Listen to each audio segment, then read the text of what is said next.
The red button has been pressed, and now we are Red live. button, red regime. This is the Russian rookie critic coming to you from Fandom Collective and stuff or whatever. For limited time, missiles are in the air, so we'll be broadcasting for limited time. There's a nice sale on missiles at Walmart. Walmart. I can't do Walmart. I can't say that in Russian. Walmart. Walmart.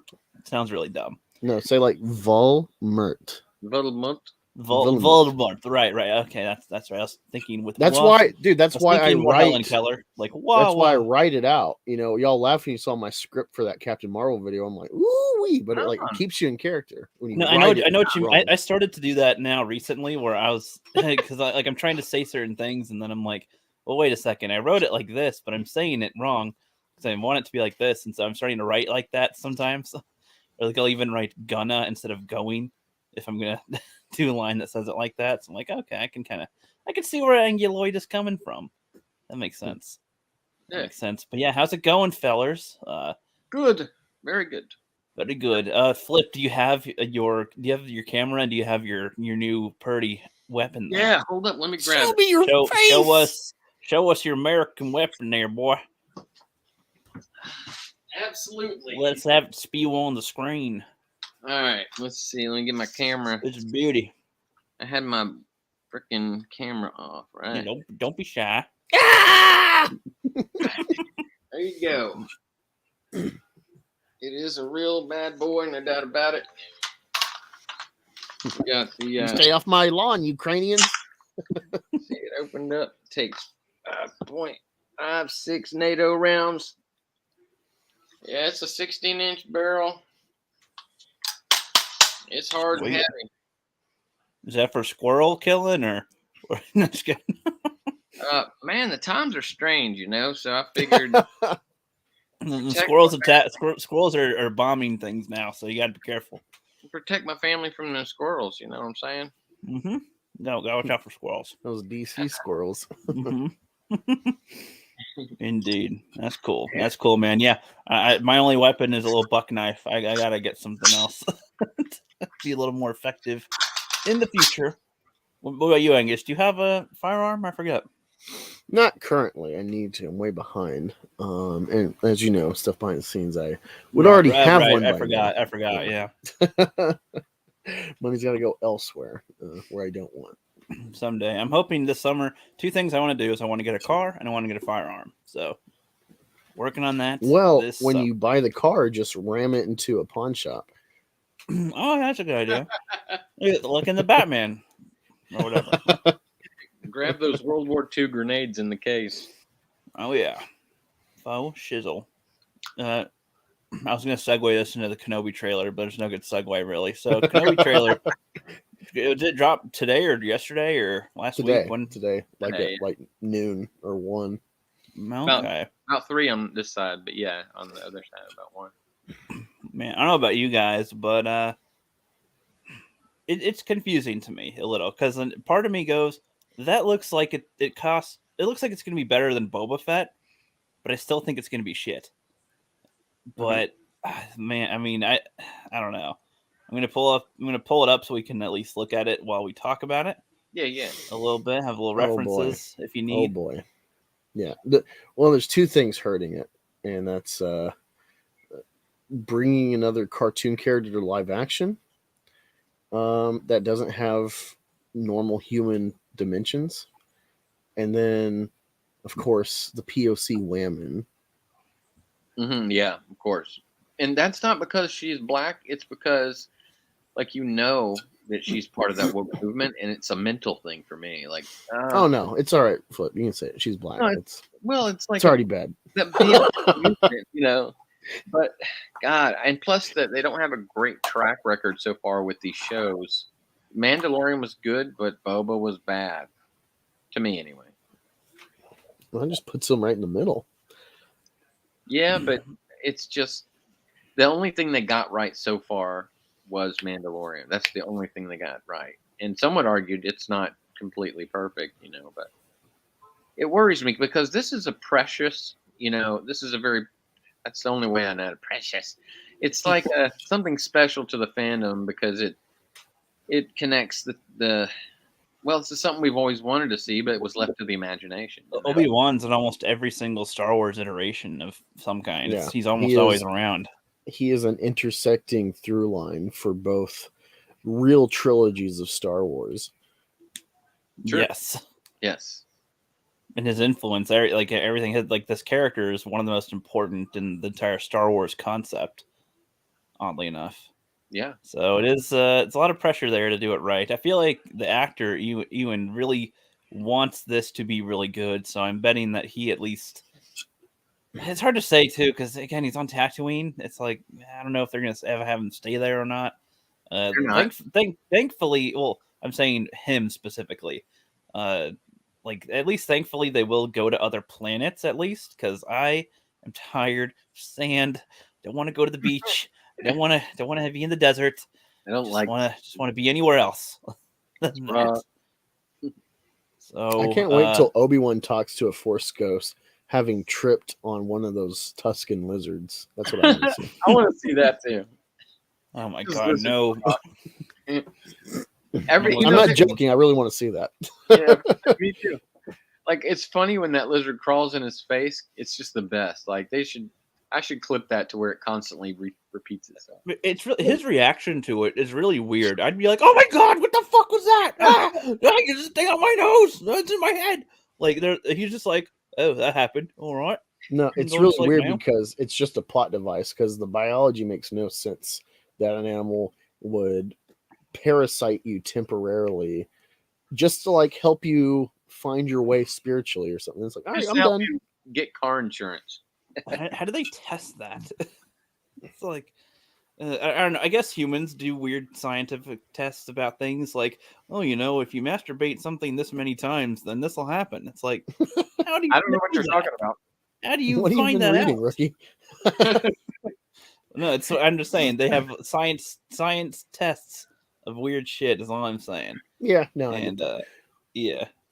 So I don't know. Wait, so there's one thing I want to say about this show before we like dig in. You can like kind of think of this in the background. I like Bounding Comics. I think they're a good source, but I am one to kind of counter their narratives, and in large part, really like our sphere of Star Wars entertainment. I'm always kind of like doubling back against it sometimes, the narratives. And Last Jedi, there's so many people that are so resentful that they can't just go forward and enjoy new things or just leave because they have this like heels dug in. They're going to hate everything. So like, why are you investing in it when you know you're going to hate it? And there was this line or something about the show that Ewan said, like something to the fact that he's like largely broken and disheartened and like kind of lost his faith and whatnot. And me and Rick were talking about this afternoon. We already know the bookends of Obi-Wan Kenobi. Clearly, he gets past that. But that makes sense. This is right in between Revenge and New Hope. And he's guarding this kid. He's come from an order that they take you as a baby and cultivate you in the Jedi way. You don't make attachments. He's already experienced someone who hasn't done that path destroy what was his life and all of his friends, everyone that he invested in the way of life. So it would make sense that he's kind of hesitant or doubtful about Luke Skywalker and his, where they are in the world at this point. But everyone's just, they hear that thread and they're like, oh no, it's Luke, it's Jake Skywalker. And I think we need to like set that Rian Johnson crap aside and take this in. Deborah Chow has been someone that we've in the sphere rejoiced about just for the fact that she went against woke narratives about POC women, where she's like, I'm just a director doing Star Wars. There's nothing special because I'm Asian. So I feel like we're in good hands. And she's had good moments in The Mandalorian directing. So yeah, I think she's a good director so far. She's done a good job, sure. But what I'm thinking, I'm not thinking about the Jake Skywalker thing. I can put it aside, no doubt about it. And I have a lot of hope for this, Angus. I truly do. What worries me is what I just walked away from. Because you and me, were the biggest hopefuls between the three of us, you know, for Boba Fett. Mhm. And it turned out to be real weird. I mean, you could say, like, if you've never seen anything else, you'd be like, that's Star Wars. Okay, that's okay, cool. But if knowing what Star Wars you know, that was weird. That was weird. But that's where I'm at. Like, coming from that, I'm worried, but hopeful. And I think the trailer looks pretty cool. Standout for me were the Inquisitors, because I was really curious to see if they nailed them. You know, I don't remember. I guess I call him the main Inquisitor, the one that Grand Inquisitor, Grand Inquisitor. Grand. This is main, like my the head main- chef. Yeah. Yeah, but he's the one that dies at the hands of the guy in the Rebels show. What's his name? Have either of you seen that? Ezra and Kanan. Kanan kills him. Yeah, so Kanan kills the Grand Inquisitor. So we're really going back from Rebels and seeing that guy, which is really cool. I bet he's a beast in this. And it makes you wonder also, how are they going to have Vader and him face off? And I'm like this, to be honest with you. I'm almost like, I don't care. Like, I don't care how they do it. I am excited to see it. But then after I'm done, after I've shot my load and been like, woohoo, I want to know that it was for a good reason. So, I don't know. That's where I'm standing with it. I get you. Yep. I don't know, the Inquisitor. I don't really care about the Inquisitors, to be honest. I mean, I don't know what I want to see either in this. It's like I've read a book series called The Last of the Jedi that has Dexter in it. It's got Obi-Wan essentially finds an old apprentice of a former master that he and Anakin kind of would go on missions with. There'd be like 4 masters and apprentices or something, and do little missions here and there, and they're with them, and he like sets that kid off on a journey essentially to help make the rebellion in a way, and lots of shenanigans with all that stuff. And it's sort of interesting. Obi-Wan only leaves the planet like once or twice and is kind of like a advice giver to them. Like, he'll give them a little bit of advice on what to do and what not to do and stuff, and is usually pretty passive about it. He's like, yeah, gather your forces, but don't attack them yet, because you guys will get crushed, and they're all wanting to fight. And it's like, oh, no, you guys are gonna get crushed if you attack now, so don't do that yet.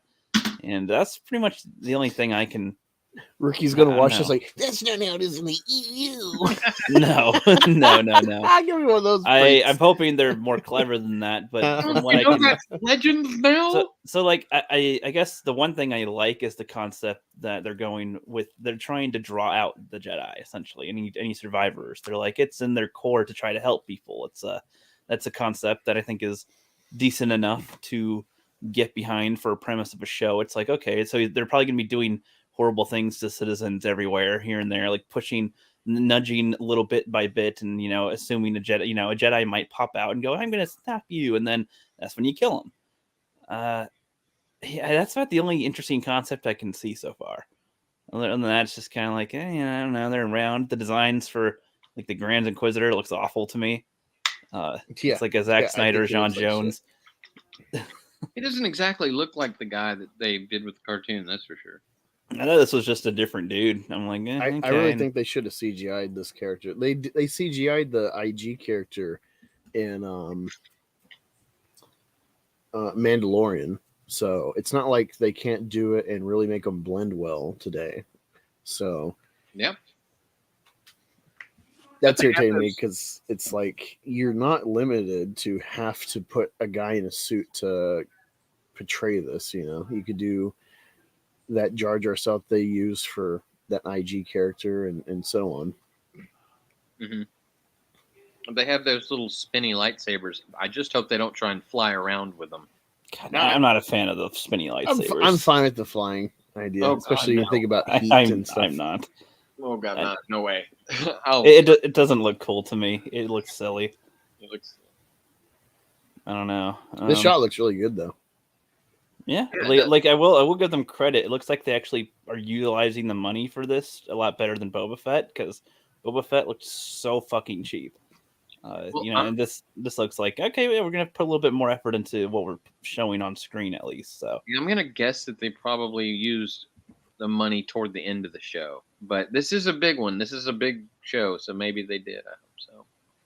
Yeah, I mean, Kenobi, if they're trying to have a draw, Skywalker and Kenobi and Solo are like their biggest names, period, with this. So, yeah, I mean, yeah, they gotta put stuff where they can. And Anakin's going to be in it. That's great. Yeah, not just Vader, but yeah, there's supposed to be some, I guess, flashbacks to him because Hayden is doing Vader and Is it great? Vader and Anakin. Yeah, it's going to be fun, right? I mean, I don't what's know up, what Cher? they'll do with. I don't know what they'll do with Anakin. That's what I'm worried about. Is there a titty monster for him to suck on too? Like, I don't know. They might do that. Who knows? Titty monster. I'm gonna laugh if they have an Obi-Wan titty monster. I'm not even gonna be mad. Would you like some milk? It'd be consistent. It'd be consistent at this point if they did. It'd be, okay, yes, of course, yeah, naturally. It's just what Jedi do. They become hermits. When they exile, titty monsters. when they exile, they find a titty. Themselves. When they exile, they find titty monsters to have sustenance from. Of course. And That would have made Last Jedi better if Luke would have just motorboated that monster. That's what I'd forgive Ryan if he did that. He takes the sip of his drink, it looks at Rey, and then he does that little grin he does, and then into the. Well, yeah, because that monster looks at her, at Rey, where it's like, I want some toots. It does. It's weird. There's room for more. I got plenty. That 80 years worth right here. Youngsters used to gather by my titty milk all the time, but not anymore. It's just a barren wasteland. I only get this old fart that'll come and see me, but I guess it's okay. I do get a kick out of the name Titty Milk. Where it's like, where do you think milk comes from? Like, I know, but exactly. How else do we describe the scene? It makes sense because Luke and Titty don't go together usually, so it's like that's why. Yeah, it's weird. This is a wild scene. I wonder what she's choking. Is she choking him, you think? Hang him high. Must be choking him. Force choking or hanging. Yeah. And somebody, I don't know who. But yeah, I assume this scene is like a setup for, can we draw the Jedi out? Type of a thing. Kind of a thing. If there's any Jedi hidden on whatever planets or cities, doing these actions might help draw them out. Is what I assume. I'm surprised they got Joel Egerton back. Because he was young Owen Lars. What, this guy? Yeah, he's become a big actor since Revenge of the Sith. What's he been in? Gift. He was in Exodus. I'm trying to think some other movies. He was in Great Gatsby remake with DiCaprio.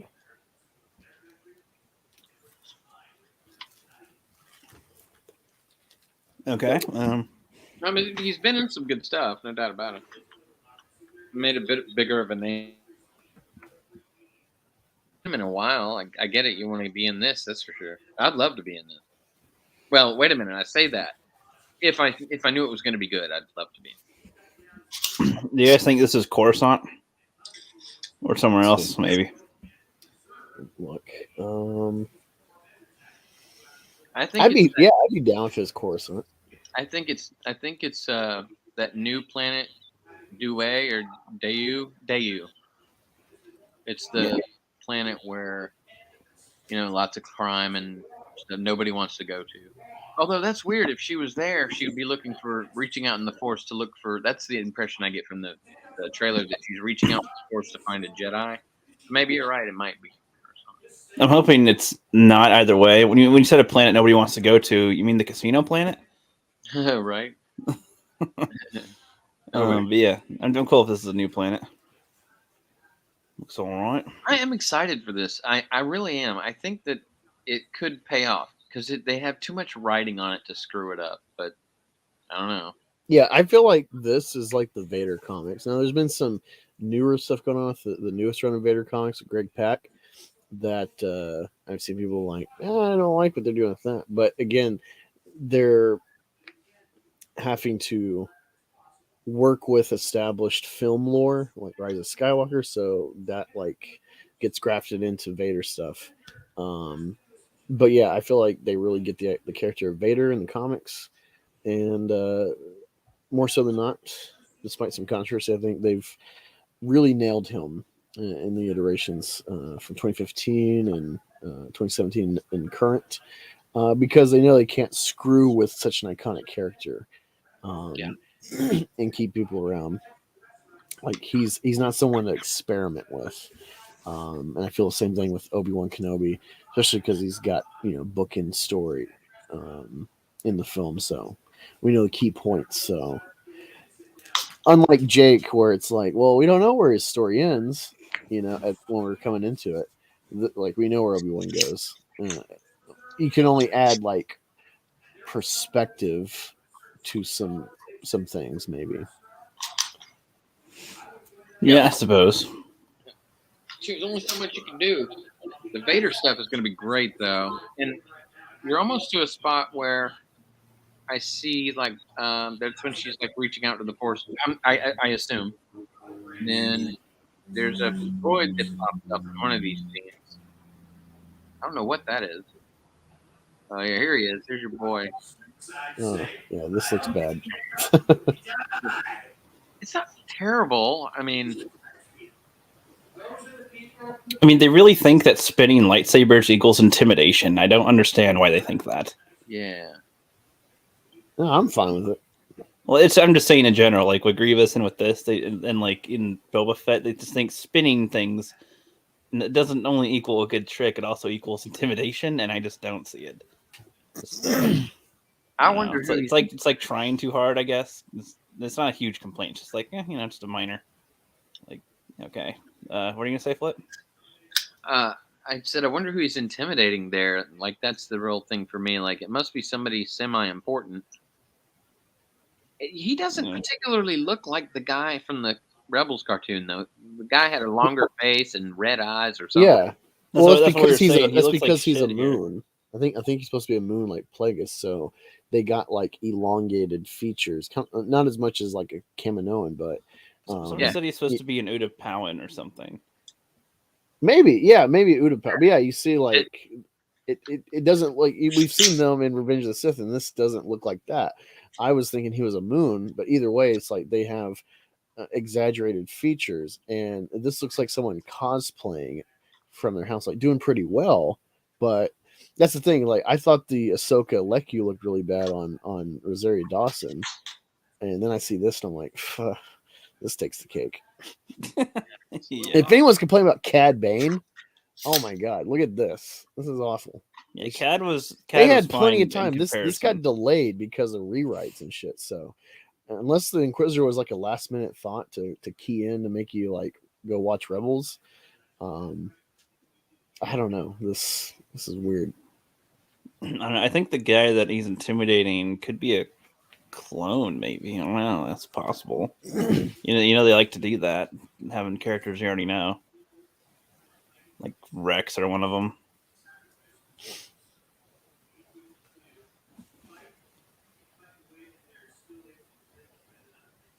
That's I think, second brother. I think so. Second brother. I kind of like his pirate hat. I do too. You definitely know who he is that way. Oh, I wonder if they'll bring in the seventh sister. I like her. Is that the one that what's her name? Ahsoka beat up or whatever? Yeah, she's got like the kind of like witch hat. Yes, that was interesting. Very interesting.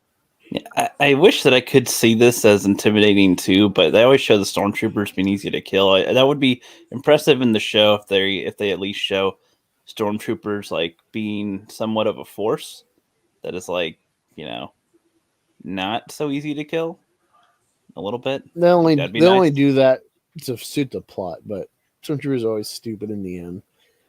Yeah, it's just disappointing because it's like it's supposed to be like, look at this intimidation. I'm like, I feel like a 13-year-old could just have a little tiny pistol and kill 14 of these fucking stormtroopers with no problem. So it's like their aim is for shit, no doubt about it. When I was a kid, I loved the stormtrooper outfit. Though, if they just had better aim, I would have grown up wanting to be one. The clones were cool though. Oh yeah, love the clones. Mm-hmm. Here we got the chick here going, yeah, I got my stick. You see what bothers me about this is that this is just it appears to be some lowly, poor Tatooinean or Tatooinean. Tatooiner. Tatooiner. And she almost hits this other guy behind her with the sword. I'm like, that Yeah, guy's. well, he's not even reacting to it. I know. I jumped He's out just of my like, seat. I don't care that there's this fucking laser blade that could easily kill me if it touches me at all. Close to Yeah. my head. I'd jump Yes. out of my seat for sure. And everybody in the background seems pretty chill. It's her. I mean, it pose. is tattooing. It's like, wow, what's new? Like, I guess that's not Point, that's a good fair point. I guess. well, yeah, Fair think like with the Empire, these people might just be so beat down, where it's like, I came to here to get away from the Galactic Civil War, and fuck, Here they are. yeah. I it's guess just I'm like, just. I guess I'm more annoyed that they're doing this on Tatooine, of all oh my God, places. get Like, over it. It's a factory. No, Live with I'm it. just saying, can don't it like be a that. different fucking planet for like? It's like if Rough. like, it's like how in Marvel, like everything happens on Earth practically. It's like just every significant thing ever is about Earth, and it's like, Yeah. can it just not be for once here and there sometimes? Like where Earth isn't the end all be all. Same with Tatooine. Can it be just anywhere else? I don't care where. Just anywhere else, please. Yes. So it doesn't seem like, why is Tatooine this so significant place all the time? What made it interesting was that it wasn't like a focal point before, right? Like it was the outskirts. It was out away from the main parts of everything else. And now it's like the hottest spot where everyone is. I could That's agree with very you about annoying. like Boba Fett, because it's like there's no reason you're limited to stay on Tatooine with Boba Fett Correct. after episode 6. Agreed. But this is in betweener, so it's like end of episode 3, he goes to Tatooine, and the next time we see him is on Tatooine, and the only place he goes is the Death Star, and then he's dead. Well, no, you're right, but that's specifically referring to Kenobi. Whatever's going on right here isn't with Kenobi specifically. But they're as far probably as I can trying to tell. track him down. They probably got little feelers. Well, maybe for a Jedi, sure. Like they think there's a Jedi there, but they could do a feeler on a different planet, and then I don't know. It just doesn't. I don't know. Like Ancient One says like she they needs more cowbell. More cowbell. yes, I guess so. I guess for me, it's like this is one of the symptoms of they should have had this out earlier, like much sooner into their thing. Like I'm talking either pre-Rise of Skywalker or right after or something, so that it's like, okay, it's still like people are still feeling whatever, but it's not hasn't sunken in everywhere yet. No, I disagree. I think So this it's just is like, I don't know. This is the this is aftermath. So they tried shit. They tried to be inventive with number 8, and that was like their only true original thing. And they really went outside of the box of Star Wars, and people hate it. So they're doubling back as a company with shareholders and stuff. We think about Star Wars, we think of Lucas. Lucas wasn't beholden to anyone. He just did what he wanted as long as studios would distribute it. That's the only like real factor at hand with like corporate media. But he just did what he wanted with Lucasfilm. And now it's Disney, and this is just a cog in the wheel of their media endeavors. And so Last Jedi, they see all the shit on YouTube. People have grown because of hating that and agenda stuff and whatnot. So this is like, I'm seeing people on Twitter today. I haven't looked into it, but apparently the shareholders meeting for Disney today, I guess, was public viewing or something. I don't know, but they're saying like, oh, all these bigots hiding their racism, asking about woke stuff at the shareholders thing. So it's like the people that actually fund this stuff and have an investment in it, they want to return. Yep. And so it's like, well, this is safe to a degree. It's still inventive within the framework established, but like that's the factor we don't think about. Where it's like at the end of the day, as much as we talk about the storytelling and stuff, well, it's not from one guy. This is his baby. This is corporate hive, and so at the end of the day, they need to make money. And I think after their experiment with the sequel trilogy and Galactic Cruiser, their Star Wars Land thing with the Falcon, that's like sequel shit. Jakku. The Galaxy's Edge, yeah. They realized like people love Mandalorians, so they want Baby Yoda, and the people that just like the EU that we kick to the curb, prequel fans. Oh yeah, they're grown up and they make money and they're fresh and they're starting to have kids and they're raising with the prequels. Yep. And we need to tap into that. Well, that's a market. So I think that's what the move of Obi-Wan is. Even though he is a through line for the saga, even in episode 7, that was a tease. I think they realized like, oh yeah, this original trilogy people are like dying off and they're not as interested in what we're doing. It's a good tap mix into of the other old half. trilogy and the new trilogy. So it's in between. So it's an opportunity from a corporate standpoint to get both sides together, the older Star Wars fans and the younger, 20-something, 30-something Star Wars fans who grew up with the... Yeah, and I'm excited. Like, hearing the music, it's just, prequels. It's Duel of the Fates and John the Williams. music. Yeah. The music of Obi-Wan and Anakin on Mustafar, it's just tragedy, Mm-hmm. So like when people react to like what Ewan said to Entertainment Weekly, it's like, it makes total sense to me. It needs to be dark. It needs to be dark.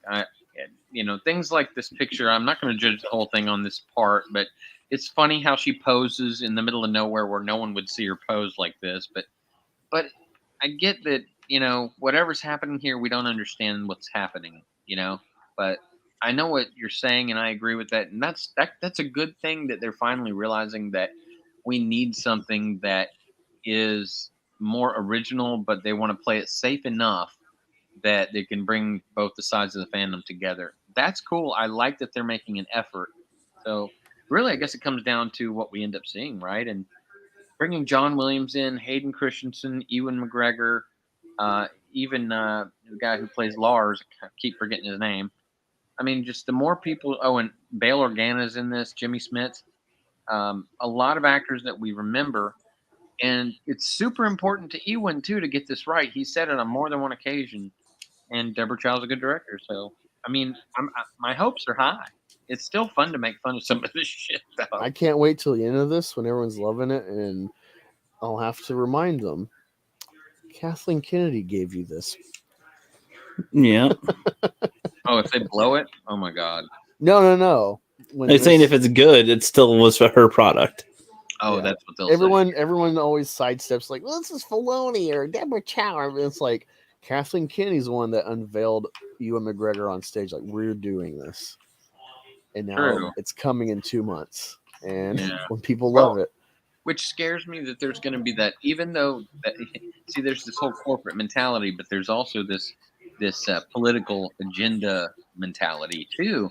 And they've been suppressed and said, shut the fuck up with all this, but still, I bet you, like the good little liberal, they cannot keep their mouth shut. And something in here is going to piss you off. Something. I don't know. I hope not. I hope. I mean, that's what I'm saying. Because even if they bring back all these characters we like and play music that we like as well and stuff, I just don't.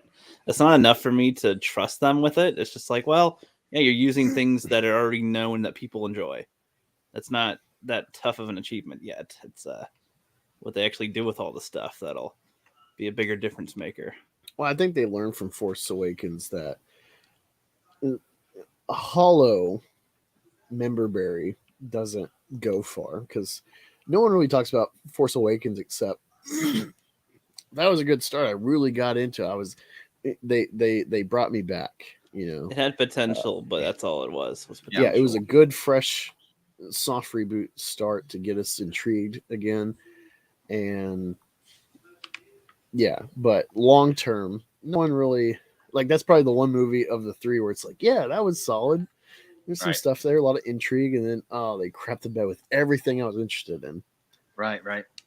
It was a soft reboot. That's a good way to put it. It was an adventure that you feel like you've been on before, and lots of member berries, which I didn't hate. I didn't go away going, oh, I hate that. I went away going, scratching my head going, why did I like that? I can't figure it out. But thanks to YouTube, I figured it out later. And to be honest with you, I didn't even look into it. Like, I was just like, okay, that's cool. Can't wait for the next one. I was kind of norming out, really. And then, I saw, I think Jeremy, that might have been the very first Geeks and Gamers video I ever saw, was him complaining about it. And I was like, who is this douchebag? But, when I and saw, all these years later, you see a video and you're like, there's that douchebag.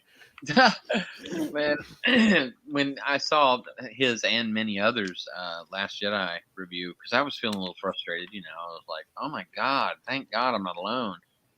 But that's a long time ago, and hopefully, I don't know, guys. I just want something to fucking be good and real.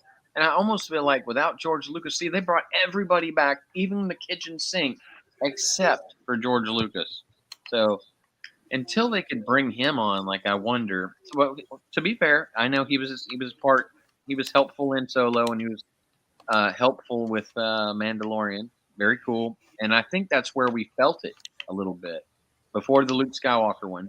When we felt some of that early first and second season Mandalorian being good, I think that was partly because George Lucas was there going yes and no, don't do this, do this, and I'm sure they didn't treat his word like gold. Filoni and Favreau had a lot more say. They didn't have to say yes to him, but I still felt the influence. I don't know. What do you guys think?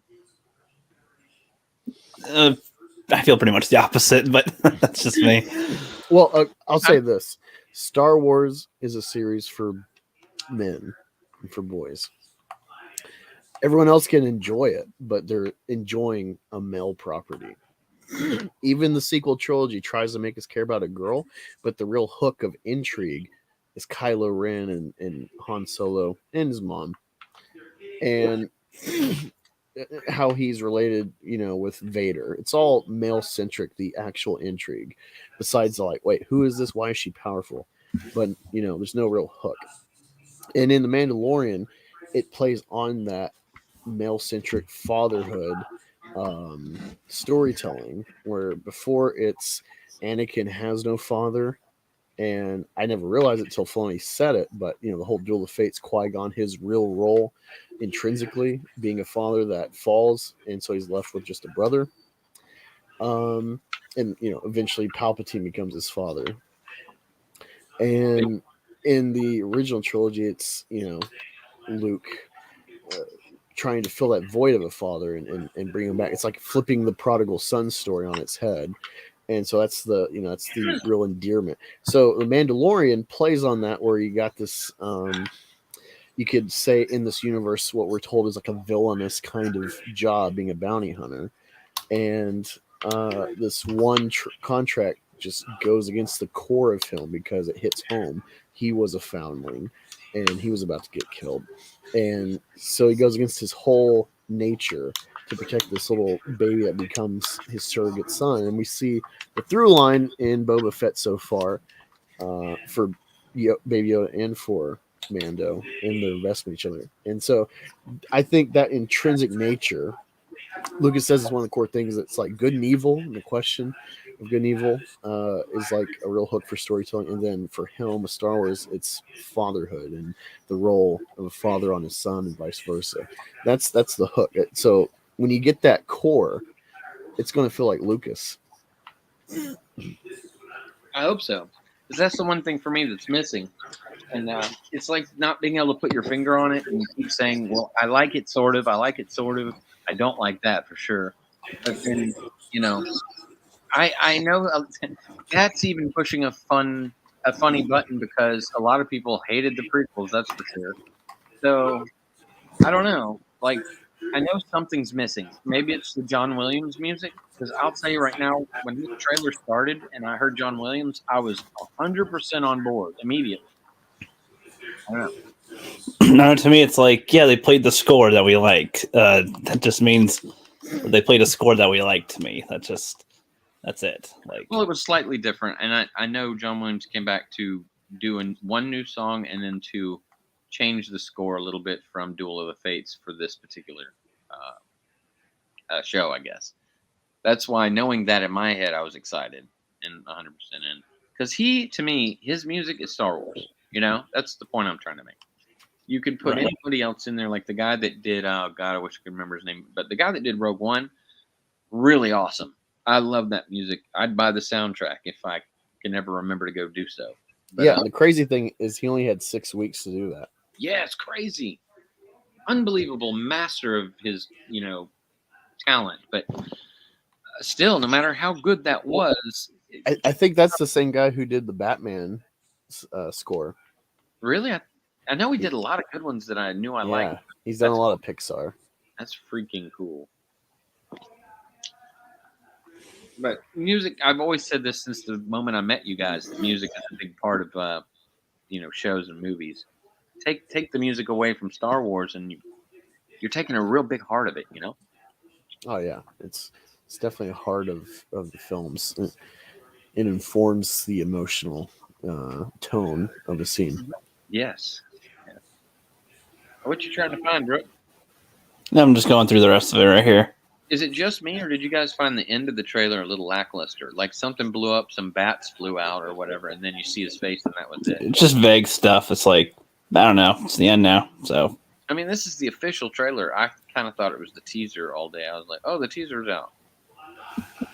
And I think it's because of that ending. I expected like something like lightsabers clashing, a red. And there was no hook at the end or nothing. Yeah, it was just him going, I'm looking over there. Yeah. Well, another factor I think it will be cool to play with this character is like his failure to finish Vader. He just left him. Yeah, that's one aspect I would like to see if they do that well. That would be he's something where you could get praise from me for that if they do that part well. Like if they really hit home that like this one half measure has had decades of ramifications for the galaxy. Yeah, it's like he didn't finish him off, and he was his master. Like he failed him, he failed everybody, he failed the Jedi. He was aware of the prophecy and all the stuff that could happen. He probably was aware of him and Padme and didn't say anything. And it's like, so that would be interesting to see him go through that kind of stuff. But yeah, I'd love to see him thinking about how he failed doing the right thing and then consider doing the wrong thing and joining the dark side. That'd be a trippy dream that he goes on, or maybe he goes into one of those caves or goes into one of those Jedi trips where he has to face his evil side or something. I'd dig that with Obi-Wan. That'd be wild. I'm gonna freak out if they get a cameo of Liam Neeson. Oh yeah, I mean, maybe that'd be a good little cherry on top. We actually see him Force Ghost live action. Like, oh yes, he's supposed to be in it. Oh, and I also heard this, that at some point Qui-Gon finishes his training in the afterlife, so is supposed to be able to appear as a ghost at some point. Now, is it in this show? That would be weird. I'm not so sure it would be the right place to put it, but what I heard. From what I remember, at least from what I've been going on the EU stuff that I remember, is like that he could only do audio essentially, and he had to teach Yoda and Obi-Wan how to do voice and appear in person or whatever. That's like what I remember. Apparition or something. But yep, I don't know. So I don't care if they do it, if they show them or not. That's whatever.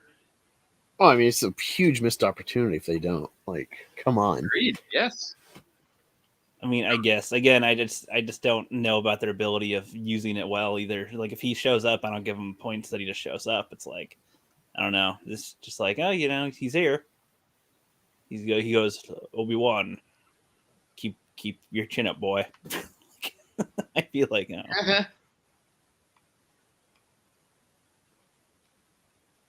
I don't know. See, I guess we'll see. This will be their third.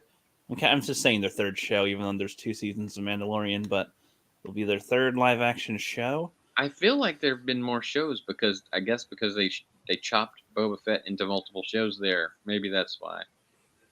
Yep. Well, and they announced a bunch of shows and canceled shows and all these whatever things and movies and stuff, but they've only had Mandalorian and Boba Fett. Oh man, I didn't realize. Was there more? Am I wrong? No. I mean, that's it. They did Bad Batch, and then they did season 7 of Clone Wars for animated so far. That's it. Yeah, and I liked those, honestly. I didn't like Bad Batch. Bad Batch started good, and then there was like 4 or 5 episodes after the opening where it's like, all right, we're just kind of doing side quests. We're kind of living in Star Wars, and I like that. And then it just drug on, and then it's a whole Omega shit, and it's like, I don't care. And then, oh yeah, the sharpshooter guy, whatever his on-the-nose name was, like, yeah, I already had my chip removed. And it's like, oh, so you're just buying into the Empire, which I like. He's just a dick. But like, you're willing to kill your own brothers, right? Even though you got the chip gone now, it's like that. that's kind of the whole thing in the Bad writing. series is like this manipulation of them makes them do things they wouldn't do. It's like encoded in them. It's like that switch. It's like a sleeper cell from the Soviet or something. You say the right word and they like boom, operative. You know, like Winter Soldier. I remember in the Clone Wars, or was it in Clone Wars or Rebels? I don't remember now. They were like, "We got our chips removed" or whatever. Yeah, and it was like, yeah, and you didn't tell anyone else. You just kind of selfish. You guys just What, like, the yeah, old guys? yeah, the surviving clone ones. They're like, we got our chips removed, and it's like, well, congratulations, nobody else did. So, Well, I guess it was hard to get the guys to listen to you. So, and there'd be a lot. I know, but the way they say it is like, we chose our thing. Like, the point is, well, nobody else knew they could choose it. So, right, it's like that's what I'm saying. It's like, it doesn't. I don't know if they tried or not, but it just sounds the way he says it is pretty smug. In the thing was like, we chose our thing. Well, the point was nobody else could choose their thing, so that's they're all they had the pawns. chip in their head. So it's kind of he's sounding high and mighty when it's like they're brain controlled. What do you mean? Both good points from you and Angus. Like I didn't even think about that. I keep thinking that they're gonna do something with Omega, like she's got some sort of Jedi powers, or I don't know. Omega. Is that another Carbine? The girl from Bad Batch. Yeah, the blonde kid with the child thing. It looks like a boy. Oh yeah, I only watched like one episode, so I didn't really see what happened with all that. Yeah, I know. I followed through, and I regret it. I don't regret it. I just think, especially I regret it because it was ultimately a pointless show. Ultimately it's pointless unless they do something in the third season that's Yeah, like they'll pull some out of their ass, and just like this, they're including these Inquisitors in part to make you go watch Rebels and get more context about it.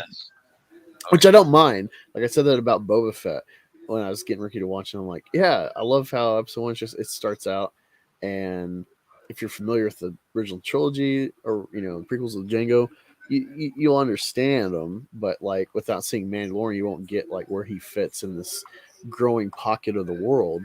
And so, unlike the MCU shows, they're just kind of like mini series on the side if you want to watch it, but it's not indicative.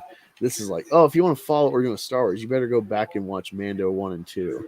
And I like that as far as like make your shit feel pertinent for a universe. I like that. I don't want one shot type of shows that are just like ultimately it's a throwaway. Yeah, no, they need to make sense though, and if they're going to blend together that way, that's fair to say.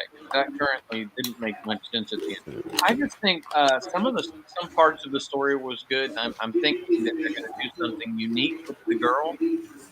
I don't know what that's. You got something playing in the background. No idea. So like buzzing or something, or what's going on? It's like a TV show. Yeah. I don't think I have anything on. I'm not sharing anything. I'm not sharing anything. Do you what are you hearing? Are you playing? Oh god, that's from the living room. Holy shit. Let me close my door. That's my mom. She has the TV on. She's watching Alex Jones now. She is watching YouTube channels, so one of these days I might get her to watch Alex Jones. Who knows? That's awesome. You should get her to watch Alex Jones' Prison Planet Band. That's where they take his tracks and put it to metal. It's awesome. Oh hell yeah! Like Karen's with metal. Have you seen that stuff? Karen's no guitar to is that the one where the guy like there's that one it's like Republicans listen but some guy's like playing a guitar and, exactly. Yes. Yeah. Fucking dope as hell, man. That was a pretty good edit. I'll admit that. I think we should while we're waiting on Rookie, I think we should segue into the Batman. Yes. Yeah, what was your take? What was your like overall feel rundown? What were you expecting? Like, just give us the goodies. Me first, or yeah. So I never know when you're gonna leave. So how long are you good to stay for, Flip? Well, another 15 or so. I think it's cool. Yeah. So we'll make. So you say whatever you want to say about the Batman. Okay. So I didn't know what to expect. I just caught little tidbits here and there, but honestly, I think one of the first pictures released of Robert Pattinson was that black gunk around his eyes and him staring longingly into the camera. And I thought, oh boy, here we go. But when they cast the Catwoman, I was like, okay, well, who cares? You know, who cares what color she is? So she looked kind of sexy. So I was like, all right, whatever. Then I heard Robert Pattinson was like, he said, I'm not going to work out for this movie. And he was a dick about it. And I was like, He was joking. Well, he certainly didn't look like he did, because when I saw him in this movie, he looked like a lanky fuck. But I was like, all right, I'm going to go into this thinking it's a tall order to do a Batman movie and it be good. That's a tall order, because the Dark Knight series was incredible. So I figured either they're going to purposely just say screw it and do a money grab, or they're going to do like a really artful movie. And I was not expecting the artful side after the way we've seen movies lately. So when I sat down for a 3-hour movie, I found out at the theater it was a 3-hour movie. I'm like, okay, 3-hour movie. Whoa. I sat down, man, and I loved every shot. The cinematography is art. It's just art. If you took the audio away, I'd be like, damn, that's a great shot. That's a great shot. That's a great shot. But the movie is good. Up to a couple of parts that I just, didn't appreciate. So there's a part where they're on the ledge toward the end. We've all seen this, right? All three of us seen this movie. Oh yeah, I saw it twice. Okay, So far. Yeah, so far. No, I'll watch it again. Don't get me wrong, but here's where it makes my blood boil every time I see this part. So they're on the roof of something, and she's close to him, and he's all being, forlorn and quiet. And she's like, I needed you to help me kill those white privileged assholes. And I'm like, you just had to fucking say it. You just had to say white privileged. And it just made my blood boil. I'm sick of hearing, bullshit like that. I don't want that in my movies. It's racist. It's racist. Oh no, I agree. Can I add a perspective? And I'm not saying that this was the angle, but I definitely get the irritation. I heard that, and I'm like, oh, man, everybody rolled their eyes in our community. I mean, we all yeah. But at the same instance, I think we're so aware all the time of kind of right-sided microaggressions against us from Hollywood and entertainment. Left side. Oh, right. Gotcha. I aimed at the right. Yeah. That we don't think about. Well, like arguably half the country is indoctrinated this way and view the world this way, especially where she's from. She's like getting by being a waitress. She knows this quote unquote white, and there's like Italian. Falcone's her father, and living high on the hog, he killed her mom, and she's trying to find revenge. And it's like she's indirectly been victimized by someone lording over this system, and maybe it's a bit too on the nose in verbiage, but I would say that regardless of current day politics, that there'd be people actually would think this. Like you see there's some random clip of this woman hit a guy's car and then tried to blame him. Oh, I saw that like, one. It's on camera. And she's like, "Oh, you white privilege!" Like people really buy into this shit and are crazy. So for her, with the kind of relatable, understandable at the least view of the world, however tainted it is, I feel like we should at least give credence that this might be the angle and not. I think they built it into the story well, so I understand where you're coming from. Yeah. But I didn't like it. Don't get me wrong. I don't like it. Yeah, but we think it makes enough sense in the story for her character to say that. It wasn't just, but it did make us cringe still. Well, it's more than a cringe. It's not. It should not be allowed. You can't say the N word, or you can't even say. You can't forget that. You can't even say black privilege or something like that. You can't say black anything, to be honest with you. So it shouldn't black be chrysanthemum. That's not no more. Okay, you know. Just kidding. I know what you mean. It's funny. I mean, like in a tone. You can't say it's a tone against someone's race. That's it's inappropriate. So it's just I know what it was built into the story. As soon as I heard it, yes, I rolled my eyes. Yes, the whole theater let out a collective sigh. But I still thought nobody's walking out. I mean, why am I not walking out? Because I paid good money to finish this stupid movie. Uh, that aside, there was one other part that really ticked me off. Oh, you cut out. You cut out there when you said there's one part that ticked you off, so wasn't too far into it. Hopefully, Teaching people and children that that's okay to be racist to white people. And eventually, I know what that's going to come to. It's going to come to much more than just little riots. The way the world's going, I mean, shit, man, people are going to just start popping people left and right. I mean, are they not already in certain cities? Yes, they are. The Democrat-run cities are hellholes, like just shitholes. But the other part that I didn't like, was when Catwoman had to save Batman, because we had to have a strong woman, a strong black woman had to save Batman because he can't do it himself. I was just like, oh my God. So, yep, that's the other part. And what part was that at the end, he's hanging off the girder because, he could jump and fly and flip around all other times. He had this awesome thing he could shoot toward another, rail and fly away. But at this one point, he's just hanging there and he can't move. I'm like, well, move, dude, you're Batman. And she leans over the edge and lifts him up because she's so super strong. I feel like he probably could have moved, but it was more like she was there, so she attempts to help him anyway, kind of a thing. Like, even if I think he could have gotten up himself. It's just she's there and cares about him and doesn't want him to die, so lifts him up or tries to lift him up or whatever. And he saves her right after, even though she should be more capable at that point because he's battle damage at this point, big time, and she should be just fine. He has to save her ass again himself. I don't know. He saves her quite a few times in this as well. And honestly, I like the way that they utilize her in this because she's not just kicking everyone's asses. Like she struggles to take down two guys like really much, and fails to take down Falcone.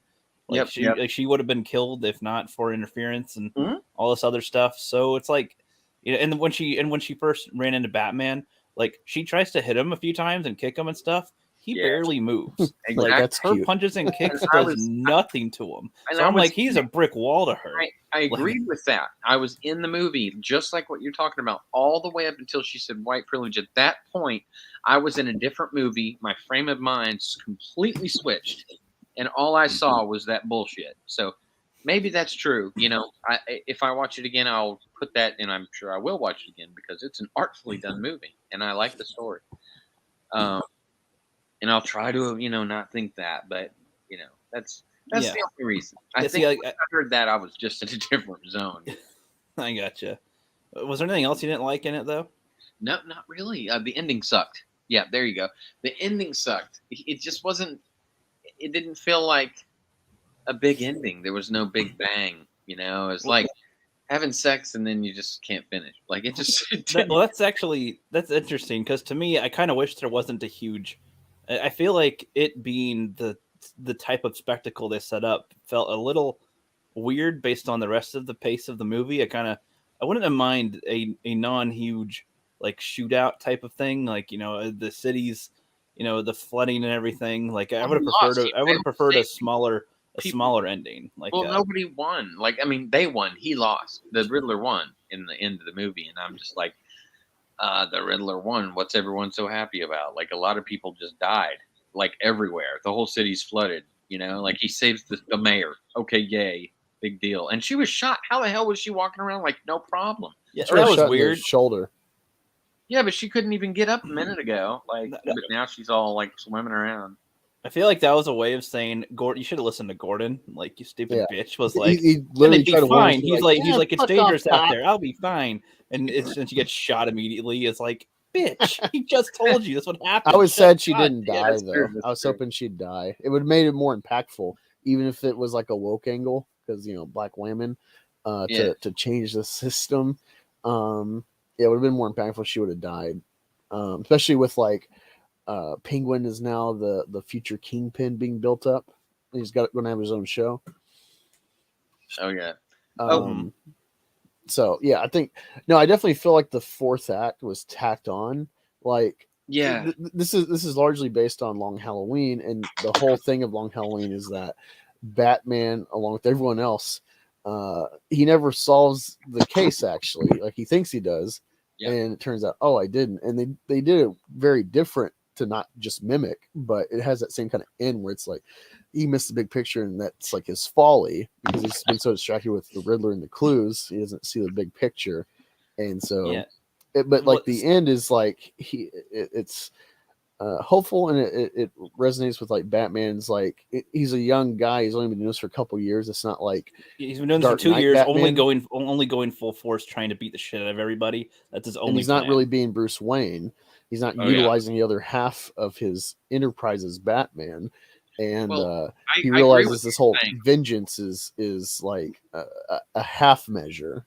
He's got to be more. And it's like, okay, so it's like he's learning. And the Riddler had the same motivation, essentially, vengeance. And it's like, oh man, that's not going to work if I'm doing it just like that. And yeah, and it looks like that. If I could know by at the end there, I couldn't say what you're saying. I couldn't see what you're saying because I don't think even if I watched it again, I would see that. I wish that the director had shown me that more clearly. Like, this is just his second year. He's not being the detective Bruce Wayne can be. And right. Because that is something a lot of other people had problems with. They wanted more Bruce Wayne. They wanted more Alfred and all this other stuff. And I was just kind of like, well, but he's not. He's naive Batman right now. He thinks his way is the right way right now.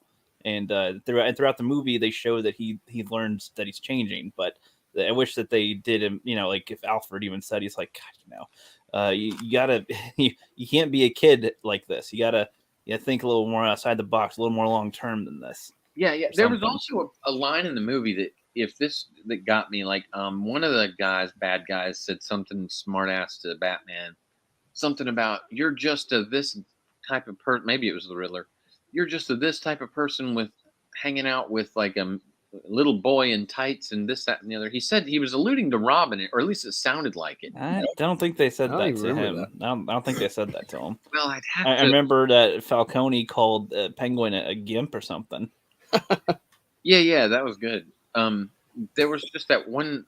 I'm telling you, there's a line in the movie that makes you think he's been doing it a while because he said something like, it alluded to it. I guess I'll just have to watch it again.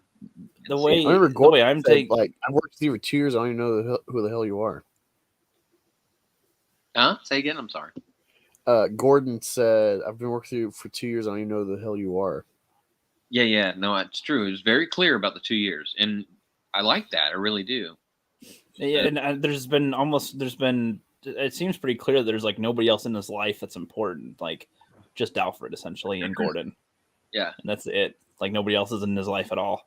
Didn't get a lovely lady in his Even life. the assistant chick seems to be like, she's Alfred's assistant. I don't give a shit about her. Like that's so I don't know. There's a lot. I get annoyed. Everyone's like, Alfred has a butler.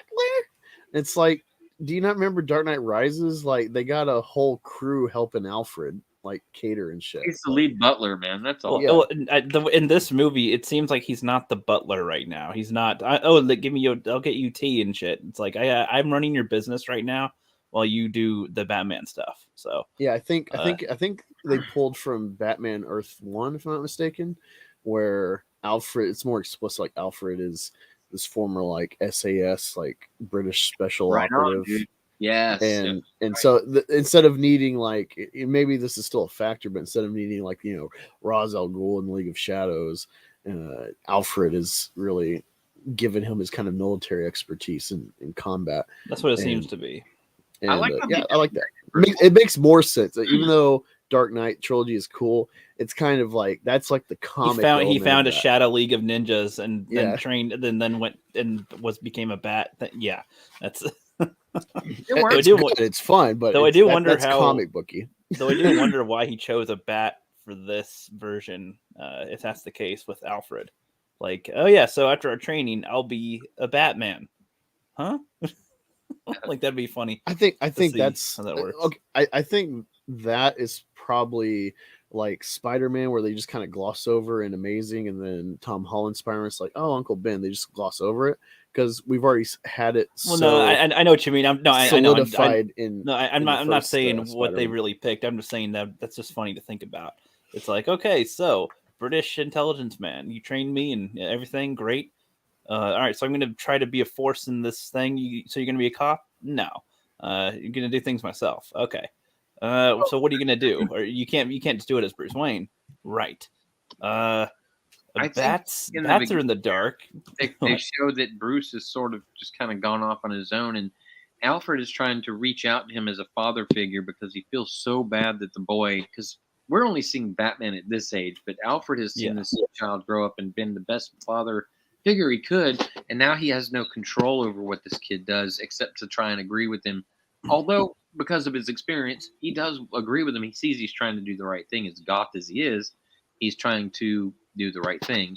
I think if young Bruce Wayne had turned out more rebellious, Alfred would have his his hands full. But he there's a point in the beginning where they start arguing, and I'm like, okay, they're gonna go this angle where they don't get along. But then the next scene, they're kind of like, okay, they let it go like two dudes would. They just let that shit go and agree on, start doing something together, and it's like, okay, we're cool again. So I thought that was really cool. That was not just good writing. It was good writing, but it was also good acting too. Yes. I think they did feel worn in. Like Alfred's like, there's no point. He's like, yeah, I know I'm not your father. Like this is clear to me, obviously. Yeah, I think one. There's only a couple of things I didn't like in this movie. I didn't mind the fourth act. I just felt it didn't blend with the first three parts of the film. It wasn't connected as well as it could have been, maybe. Yeah, and when the bomb blows up in his face, like I just think they could have handled that better. If you're gonna have him be minimally or not really damaged at all, they wanted to knock him out. They should have had a moment where like that he's trying to like get that guy to spill the beans for the third riddle, and then like 5 seconds, like toss him aside because it's like launch him into the fucking just like push him away or something to like get away directly from the blast in your face, because with a pretty realistic portrayal of this comic character that's already like down to our level in a lot of ways, that was like, come on, you can't have a bomb blow up in his face and there's not even like a peppering of shrapnel or something. He's just got a concussion, and then right after the cops have him, and it's like, why'd they leave him? Like he doesn't have electric like in Dark Knight where it's like, oh, you try to take my mask off, you get zapped. It's literally just like a leather cowl that they even grab it and he like shirks away real quick before they snatch it off, and gets his back to the wall. That I just think the whole like cops having him while he's unconscious was not delivered well. It didn't make sense that they wouldn't unmask him, given that like all the cops besides Gordon hate him, and like one of the top ranking guys is there trying to like manage this guy. Overall I really liked it. I love the atmosphere. I love how minimal he talks at all as Batman. That's a way to like differentiate between like Bale's gruff where's the trigger, where's the trigger. I like that, even though it's a meme. I do like that where he's like it goes with the whole persona he's giving with like the suit, or like Keaton kind of subtly changes his voice when he's Batman. Or I really like Batfleck's voice changer. So you're all about the Snyder shit. The bat voice on that was fucking cool. That was smart, very smart. Yeah, this Batman seemed kind of soft in his tone, really. Like he wasn't trying to sound edgy. He was trying to look edgy when he's not Batman, but he just seemed kind of casual. He's just, I wanted Mando to have this kind of dialogue, just less dialogue, just as little as possible, just sometimes. He doesn't talk a lot, so. Well, maybe never. It would have been good if he never talked, just shot me. But the other thing with like you're talking about like his build, he's got a minimal like athletic frame. You see a little bit of like, he put on some muscle for the role, but again, this is a year 2 Batman. He's pretty young. I don't want No, to see him like Christian Bale, where it's like he's a fucking god, like American Psycho. This guy is building into it, and also it's like with all this nighttime life and yeah, not really investing yeah. in He's Wayne not very Enterprises. healthy bodily wise. I don't think he's probably eating properly and sleeping properly. All that goes into your physique, I think. So It goes into he's the not there length. yet. Yeah, so I Yeah. mean, he didn't look the way I wanted him to, but he did kind of come across like a 20-year-old, 25-year-old, almost 30, I guess, year old Batman who doesn't sleep, who doesn't eat right, so but has the skills and has a badass bat suit. So that's where I said, you know what, lanky looking or not, the bat suit and like literally him not taking care of himself made up for it, and so I bought it. I bought in. Yeah, I know you got to go in a sec, but any last thoughts, or like, do you have a rating yourself that you would give this or anything, or? Man, it's too bad that ending in like plus the racist comment. Like I would have given it like a 9 or something. Yeah, 7, I guess. 7.5. If I have to give it a number, something like that. That's around where I said it was. It's like I give it an 8. One thing I want to ask you, Flip, is I forgot that, by the way, rookie. Sorry about that. You're good. It's hard when you think about it. It's hard to find many comic iterations in film that like maybe like Hugh Jackman. He's great as Wolverine. He's cemented the role. But there's no theme really. Like the X-Men have a theme. It's kind of recognizable. The cartoon definitely has a theme that's like that's if you knew the show, you know that theme. Spider-Man's pretty good. Mm-hmm. I guess Batman, they were 89. Elfin score's pretty good, but The music for the movie was great. yeah, like this felt like holy Yeah. shit. Like that recurring like 4-note theme throughout the movie. I'll like, tell you what it was. wow. Check this out when you watch it. They play Nirvana. Gosh, I can't remember the name of the song. Yeah, I know what you're talking about though. But they use the same notes. almost the orchestra almost uses the same notes as the Nirvana song through the entire movie. Check it out, it'll blow your mind. It's not bad though. It's really, really cool. I think it's cool. Yeah, like the Batman theme and how it reoccurs throughout the whole movie, and like how they have these like big moments of like triumph or like majesty to it when they like really let the orchestra go. It's one of the best comic adaptations musically where it's like, ooh, this goes hand in hand. It boosts it up. About the only thing I compare it to, like even Avengers, they got a cool theme, but it's you got to think about it. Be like, wait, what's the theme? It's like, oh, no. This one, it's like instantly. Like, I think Batman when I hear this. Like they nailed it, and they nailed it. They did.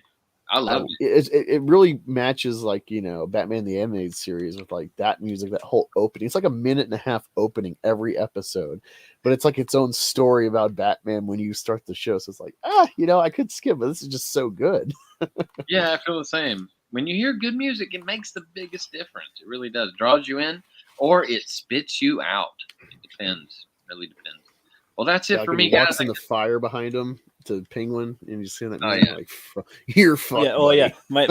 Hold on. Tell us your favorite part in a sec. Mine was the "I got you, I got you, I got you." And then his face when he sees him, what he's done. It was funny with the car chase. Yeah, no, that was great. I love the car too. The car was really cool. Yeah. A lot better than it looked on Custom the early shots that we all saw. Like, actually turned out pretty good. But did you have a favorite part in the movie? Favorite part? Yeah, I think it's whenever he's using his gadgets. Any of those parts for me were like a lot of fun. I wanted to see his, Inspector Gadget bullshit. I was just a more nerd like that.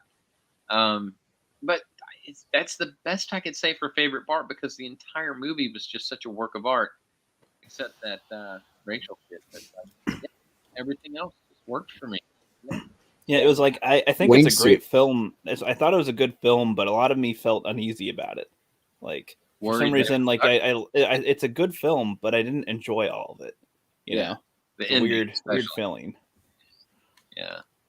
Yeah, it's not something I would say no to watching if it came on for free all of a sudden. I'd be like, oh, I'll watch that shit. Right. If anything, that'd probably be a better way to watch it so you can pause or rewind and go, what was that? Absolutely.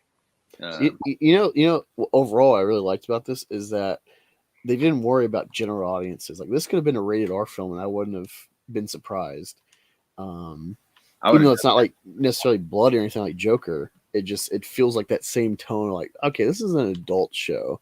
Not that it's racy or overly violent. It's just it feels like this is an adult movie that happens to be a comic skin. Like I would let my kid watch Logan before this because I'd feel like even though there's a lot of slow parts, I feel like there's enough action to like keep your kid interested. This one, there's action, but it feels like Heat or Collateral, one of these like slow burn type of films that even the action moments, like a kid wouldn't really like, ooh, wouldn't have the patience for it. And I like that. I don't want a kid friendly Batman. There's no superhero landings, really. There's no like comedy team moments. It's all just grit and darkness. Yeah, you gotta be like that. It's made for the discerning critic, I suppose. The armchair critic, I guess. Well, that's it for me, guys. I gotta roll. All right, roll. See you, Ronaldo, by, buddy. Okay, see you later. It's been a pleasure. It has been a real pleasure, guys. I'll talk to you later. No problem. See you next time. All right, later. Later. All right. Huh, thank God he's gone. No. Now the two black guys are left. Oh yeah, this is fun. Yeah, I'm not sure if there's much more I want to talk about with Batman. I feel pretty content. I think within the hour, under an hour and a half, I think we got a lot of this good discussion. Yeah, I mean, you and I have talked about it as well, and I've talked about it on a few other streams and stuff. So I don't know if there's that much more to say in general. There are points and everything. There's some things that's like, like the cop stuff. I wish that they emphasized more on what the hell the relation with him and the cops are, because that was so confusing. Especially when his being caught better. Well, it's not just that though, because it's like after that scene, after he's caught, the next time he's with the cops, they're all totally chill. It's like, shouldn't y'all really be like done with him now? I don't know. Oh, you mean like when they find Riddler's yeah, like when they go there should have been something there, but it was just, oh yeah, no, business as usual. And it's like no, I actually bought that because like when I think about it and not just like taking it in the moment, like he has helped yank out Falcone from his den, and they already got the smoking gun, and instead of like maybe having to like deal with him being holed up and weapons at him, Batman pulls him out to the cops, and then right away he gets shot. So then they got a bigger fish to fry, with trying to catch Riddler, and they find his hideout right across the street unknowingly, and they got all this information they're trying to figure out to like, well, what else has he done? Like, what's incriminating for X crime? He's killed the mayor, so that's like the president for their jurisdiction. The police commissioner, one of the top cop guys, didn't he get someone else? I'm trying to think, wasn't there like a third person that Riddler got? I mean, I don't remember now. Yeah, it's like I remember the police guy and the mayor at the start. I'm trying to think if he had a third person or not, because of the clues. So I'm a little fuzzy on that. There might have been, but I don't remember right now. Yeah, but yeah, it's like they have like it's kind of pertinent to catch this guy. He's undermining heads of state for the city, and this could eventually spill into like if Gotham is in New York, then you got to worry about bigger picture. How deep does this guy go? And so that makes sense that like, oh, he's in a crime scene, but he's got a connection with a guy on the scene, and he just helped us apprehend a criminal. Yeah, like when you think about it, it's like it makes sense that like they'd at least be like holstering their weapons for the moment instead of trying to apprehend them, because it's like, and then like soon after, probably like 8 hours later, bombs go off. So it's like they just don't have any fucking time to worry about Batman. I just feel like it would have helped if there was more interactions with them and the cops or something, like, because it just seems like I don't know how often they would really like. I don't even understand how they let him be a part of all this so much unless it was like, well, he's a PI, he's a private detective or something, so he's allowed to be on scenes sometimes. But I don't know. No, they kind of answer that though, because then, like the first clue, it's like to the Batman. So it's like if you fucking apprehend him, then well, no, I know, but I'm saying like if they deliberately have him there as a private PI rather than just because of Gordon or his name was called, like before this incident is what I'm saying, because they know that he has worked with Gordon before. That's what I'm saying. Like if they have used him like a private PI, like a PI, he can be around. No, I think that way it would at least be like, instead of just him and Gordon, it's, well, the cops are allowing this because he's an investigator and has some type of liberties, so that's their loophole or something. Yeah, so. Or if they would have shown like some sort of goodwill despite that he's a vigilante. Yeah, or at least some of the cops like him, some don't. Something like that. I don't know, just something, because there just wasn't enough. I'd be fine, but yeah, I think they should have definitely had a little bit more detail where it makes sense. You get some understanding of why they're not distrustful of Gordon, and I guess part of it's he's insulated because his friend was the commissioner at the time before he gets caught, so maybe he gets leeway because of like buddy system. But then again, that doesn't make sense because the commissioner is fucking dirty and using the renewal fund, and Gordon is kind of like an idealist, like straight shooter. And so, like when you see Dark Knight, it's like Harvey is Two-Faced because they hate him because he's putting cops behind bars for being dirty. And so it's like, that's a thing in various cop dramas and stuff where it's like, if you're not, even if you don't tattle, if you don't like take the bribes, take like, evidence money for yourself, skim off the top, whatever, then like they don't trust you. And so it just doesn't make sense how corrupt Gotham is that Gordon's a straight shooter and there's no kind of seeming repercussion for him.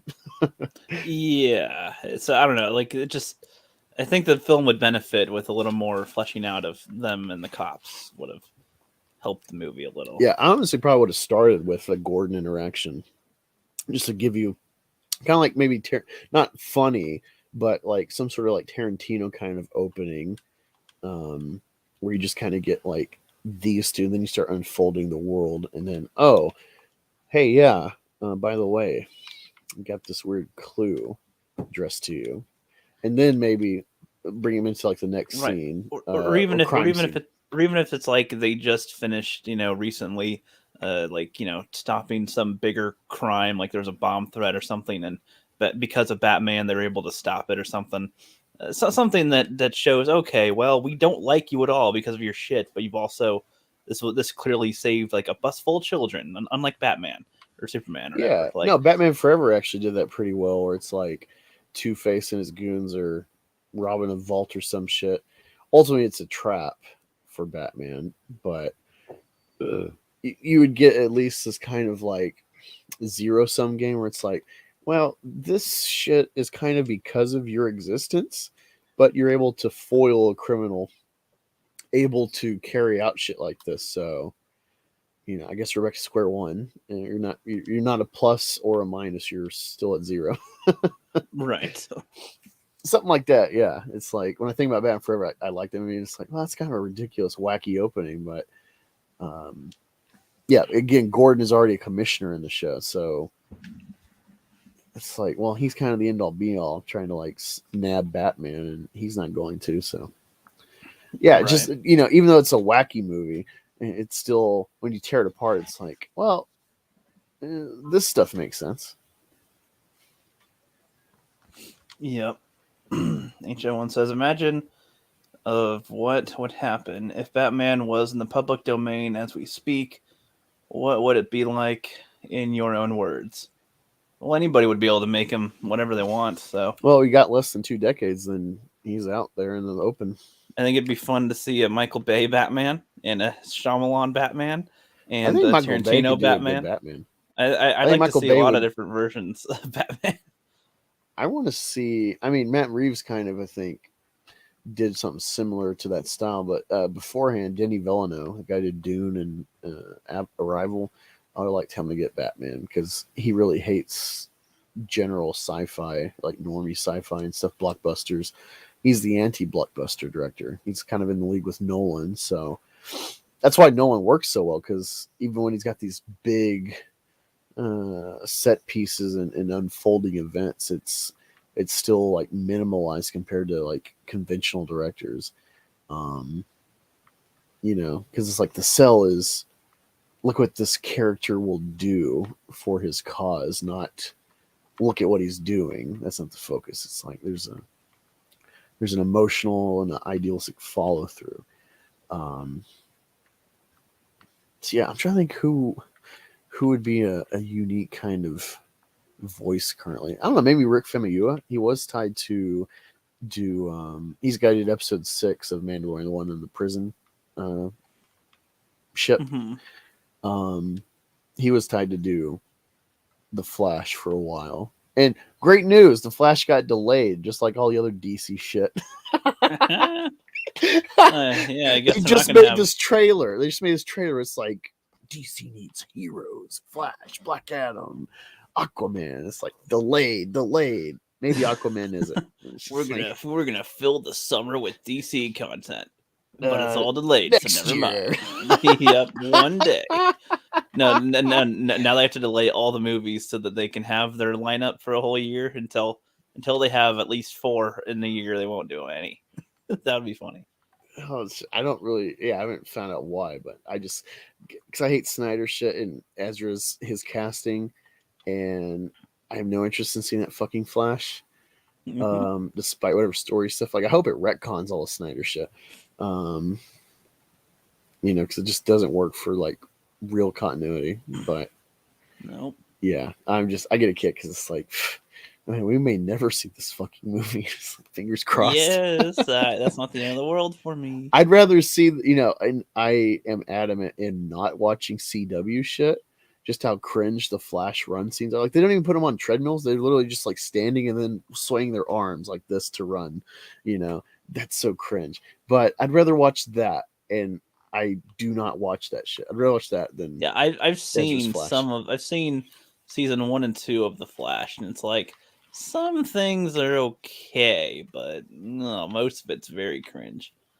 They even have one of the characters wear Big Bang Theory shirts.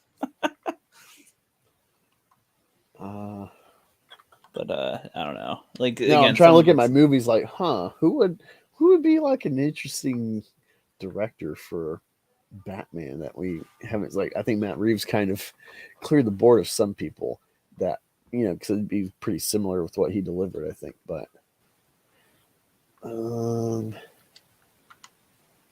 I don't have to think about that. Because I think it's a fun, like, what if this guy directed Batman?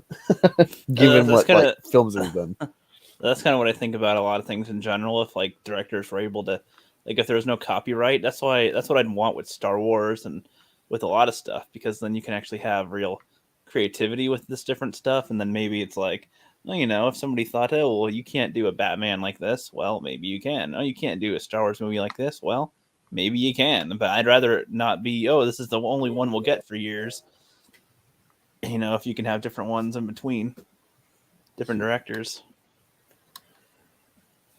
then it would be fun. But yeah, you got anything else? I know a good one. Rian Johnson. No, you shall die. I knew what you were doing. You're like, no. You have lost. Once more, the Sith. Oh my god, yeah. That's something we didn't think about, though. There was something, I think it's actually older, but it's like caught people's attention like a year later. Ian McDermott, whatever his name is, Palpatine, I guess, alluded that, hey, we might, you know, unfortunately, Rey kind of killed me for real. But, you know, who's to say you're not going to see me again in Star Wars? And it's like, fuck, yeah, you already got Vader and the Inquisitors. This would be great to see, like, more depth. Well, his voice was in the trailer. Did you hear it? No, I heard the breathing. In the Kenobi trailer? No, I said Palpatine. No, I heard the breathing of Vader. I didn't realize Palpatine's... I know, but no, I'm not talking about the breathing. No, I'm saying I didn't even know that. So maybe, like, was that after the Vader breathing? Does he say something or laugh or something? No. I'll play it again.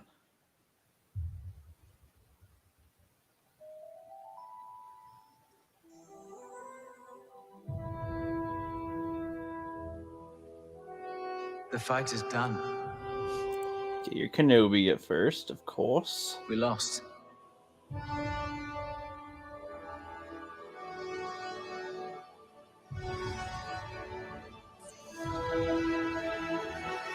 Stay hidden.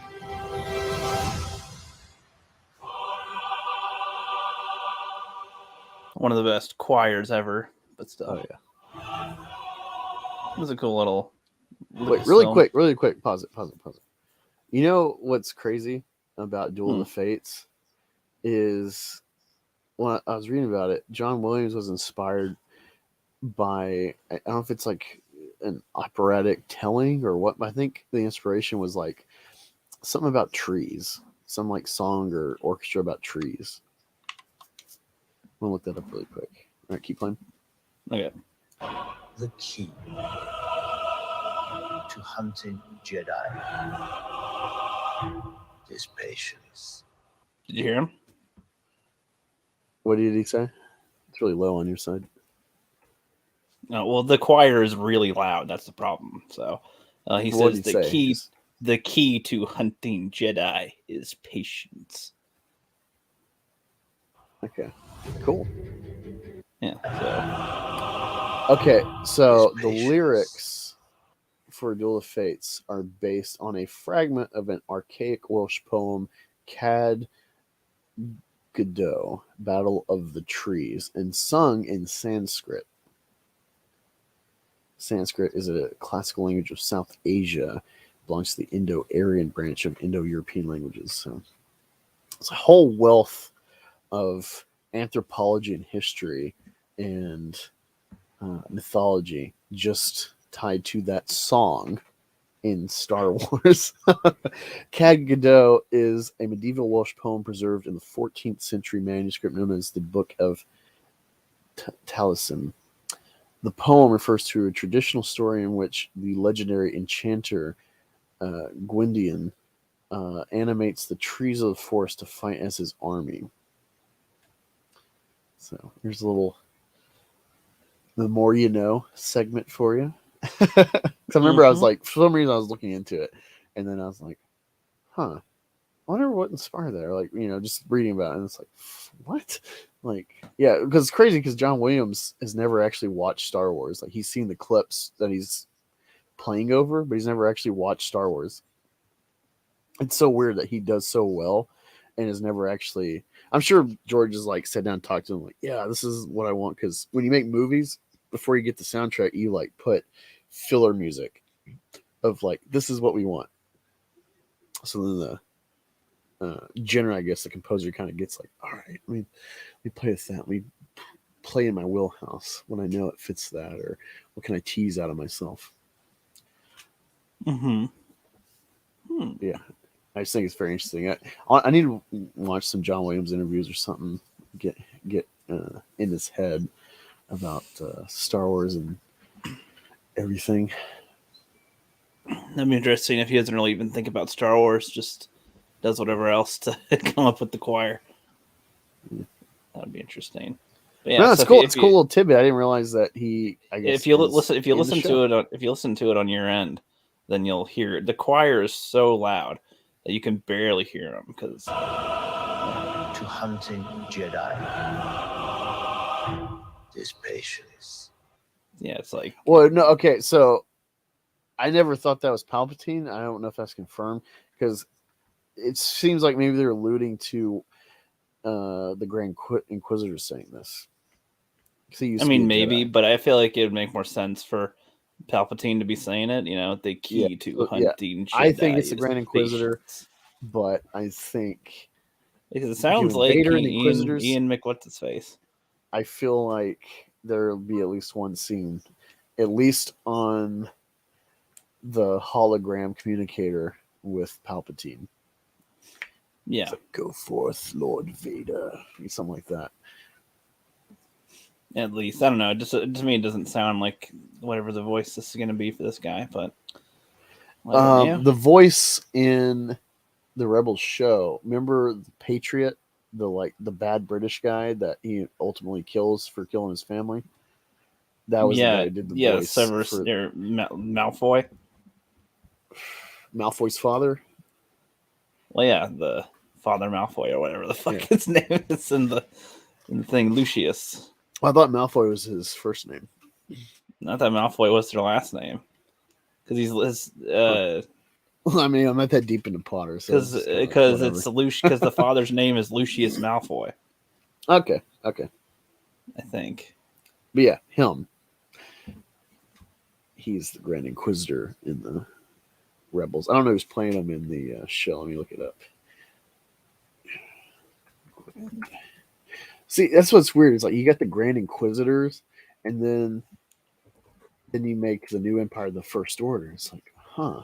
Well, I mean, they're mimicking the Empire, but why are they the First Order? And so you get these questions, and then it's like Supreme Leader Snoke, Supreme Leader Kylo Ren, and it's like just lame. Well, it's like every time they try to have a title that's supposed to sound like all encompassing and cool, it sounds lamer because it's like, it's like in Dragon Ball when they had like Super Saiyan God Super Saiyan. It's like, Jesus Christ, shut up. Don't do that. Yeah. Or they had Ultra Instinct and then Mastered Ultra Instinct. Like, can you get more edgy than that? Super Mastered Ultra Instinct. It's like, no. Stop it.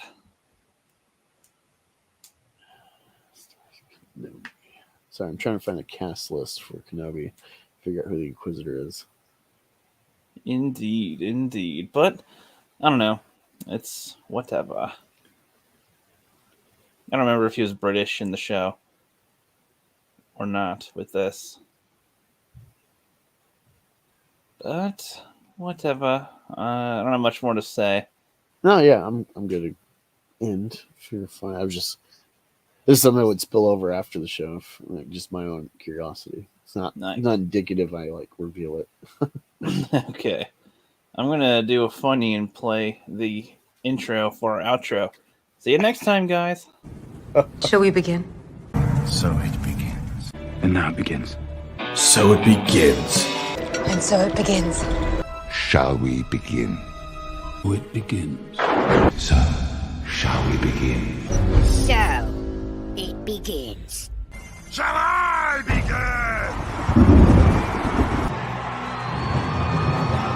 Shall we begin?